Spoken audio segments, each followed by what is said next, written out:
এই পদ্মাবতী আমার সঙ্গে হাতে হাত রেখে 300 অঙ্গীকারে আবদ্ধ হন।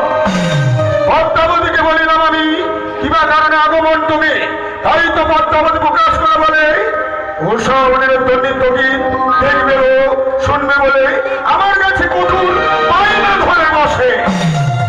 তাই তো পদ্মাবতী কে আমি কহিলাম, পদ্মাবতী ইতিপূর্বে উৎসবের নৃত্য গীত করে গিয়েছে নিজের কুটিরে ফিরে।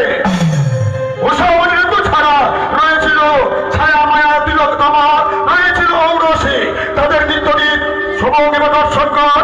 পদ্মাবতী বৈমুখ হয়ে আমার ইন্দ্রপুরী হইতে যাই ফিরে নিজের কুটিরে। আমি দেবরাজ ইন্দ্র তাকে পশ্চাৎ হইতে ডাক দিলাম। তাই তো পদ্মাবতী রাখিতে মান পুনর্বার দেব সময় আয়োজন করলাম ওই উৎসবের তোকে নৃত্য করতে।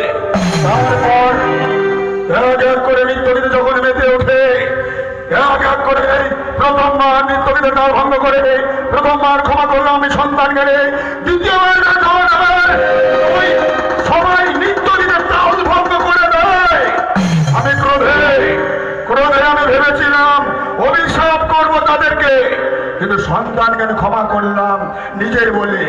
তাই তো তৃতীয়বার যখন নৃত্য গীতে তাল ভঙ্গ করে দেয়, তখন আমি দেবরাজ ইন্দ্র সত্য করতে না পেয়ে অভিশাপ করলাম তাদেরকে, যাও যাও শহরের তোমার জন্ম নিতে হবে ওই মানবের ঘরে।